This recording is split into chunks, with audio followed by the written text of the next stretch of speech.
Assalamualaikum warahmatullahi wabarakatuh.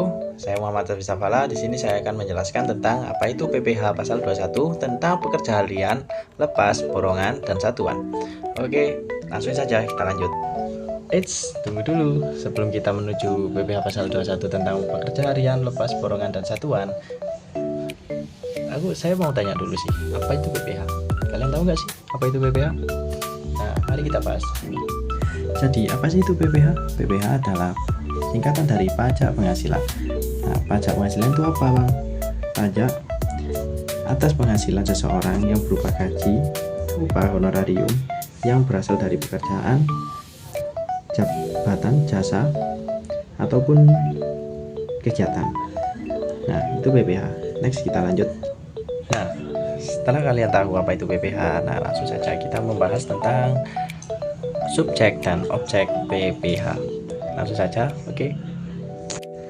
Nah, subjek PPh kali ini tidak jauh berbeda dengan subjek PPh lain.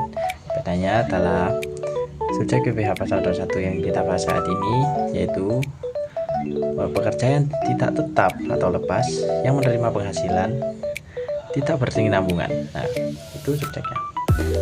Nah, lanjut yang kedua, objek. Lalu objeknya apa?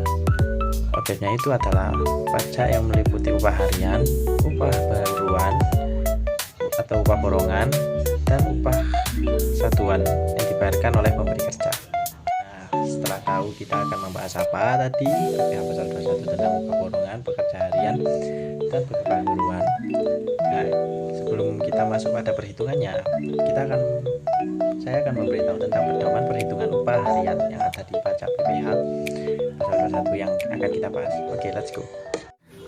Nah, sebelum masuk pada perhitungan, ada juga yang namanya pedoman perhitungan upah harian. Pada PPh pasal 21 untuk pegawai tidak tetap atau tenaga kerja lepas yang penghasilannya sehari adalah kurang dari 450.000, yang penghasilan kumulatifnya 4.500.000 sebulan, maka tidak ada tarif dari PPh itu tadi, tidak dilakukan atau nihil. Lalu selanjutnya, apabila penghasilan sehari itu lebih daripada 450.000 dan penghasilan kumulatif sebulannya kurang dari 450.000, maka tarif dan TPP-nya 5% dikali upah dikurangi 450.000 tadi. Lalu yang ketiga, apabila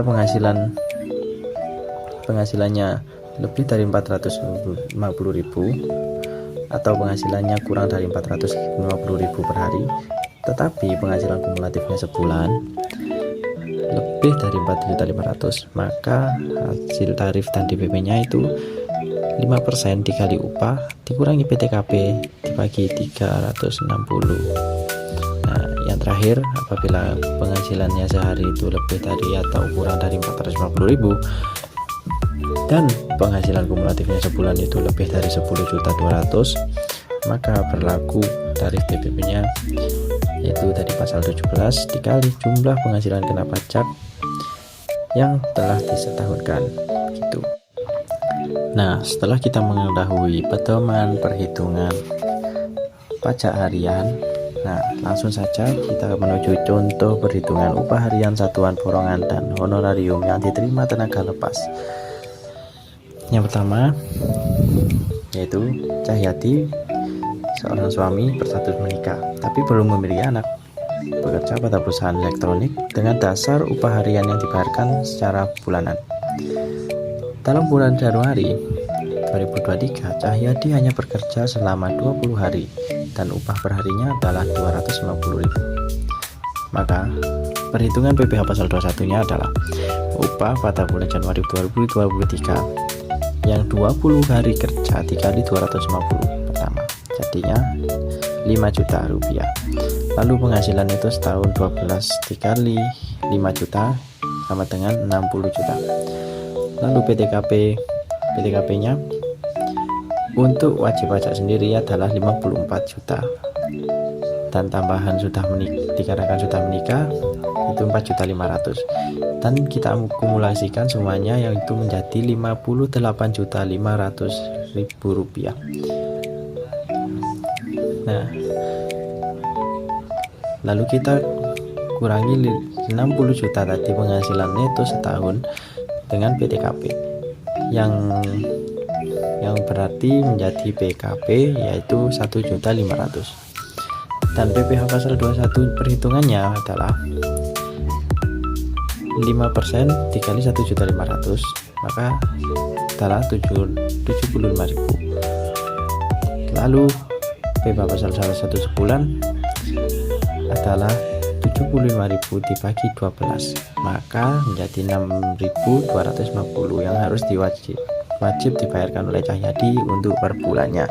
Nah, setelah kita mengetahui apa itu PPh pasal 21, perhitungannya, utang pekerja lepas harian dengan upah harian, buruan atau borongan.